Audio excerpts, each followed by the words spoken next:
मोक्ष का अधिकारी कौन? ब्रह्मा जी के कुल में एक बड़े ही धर्मात्मा और दानी राजा का जन्म हुआ। उनका नाम वसु था। वसु जहाँ से भी संभव हो ज्ञान इकट्ठा करते रहते थे, इसलिए अपने ज्ञान और जानकारी के लिए भी बहुत प्रसिद्ध थे। एक दिन वसु ब्रह्मा जी से मिलने पहुँचे।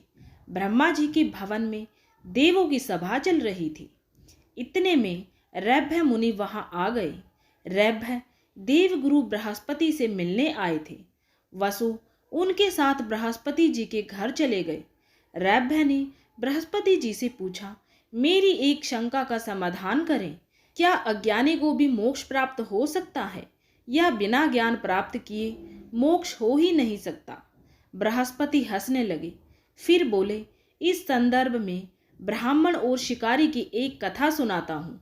अत्रि कुल में जन्मे ब्राह्मण सैमन तथा नीच कर्म करने वाले बहेलिये निष्ठुर की कथा आपका संदेह दूर करने में सहायता करेगी।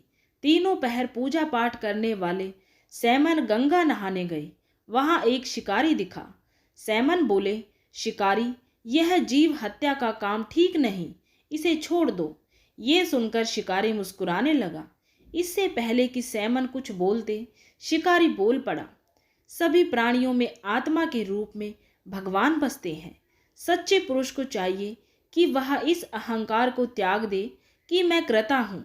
कोई कुछ नहीं करता, जो करता है सब ईश्वर करता है, सब प्रभु की लीला है। तो ऐसे में क्या शिकार और क्या शिकारी? मारने वाला भी वही, मरने वाला भी वही। आप किसी को हीन ना समझे। शिकारी होकर ऐसी ज्ञान की बातें कर रहा है।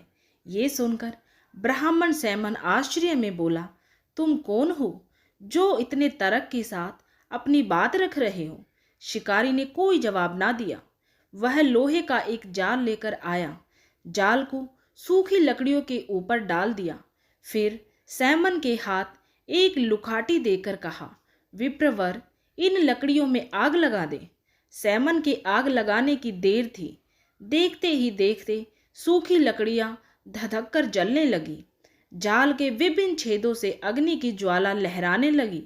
शिकारी ने आग की ओर इशारा करते हुए कहा, विप्रवर, आप इन छेदों में से निकलती आग की कोई एक ज्वाला या अग्निपुंज उठा ले, क्योंकि अब मैं आग बुझाऊंगा।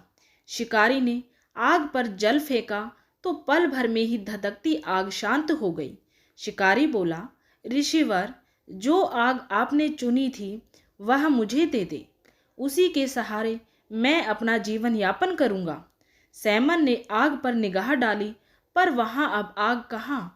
आग की सभी ज्वालाएं कब की शांत हो चुकी थी। सैमन आंख मूंदकर शांत बैठ गए। शिकारी ने कहा, यही हाल संसार का है। सबके मूल में भगवान की ही ज्योत जल रही है।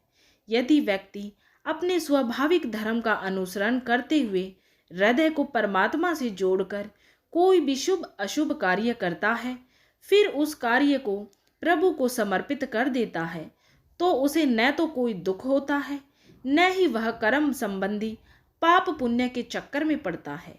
इतना कहना भर था कि आकाश से फूलों की वर्षा होने लगी। रत्नों से सजे धजे कई विमान आसपास उतर आए। शिकारी निष्ठुरक अद्वैत ब्रह्मा का उपासक था, सो उसने योग विद्या से कई शरीर बना लिए तथा अनेक विमानों में बैठकर स्वर्ग चला गया। बृहस्पति देव बोले, तो हे राजन वसु और मुनिवर रैभ्य, इससे यह सिद्ध होता है कि अपने वर्ण और आश्रम के अनुरूप कार्य करने वाला कोई भी व्यक्ति ज्ञान प्राप्त करने के बाद मुक्ति का अधिकारी हो जाता है। तो दोस्तों, ये थी आज की छोटी सी कहानी। उम्मीद है आप सभी को ये कहानी पसंद आई होगी।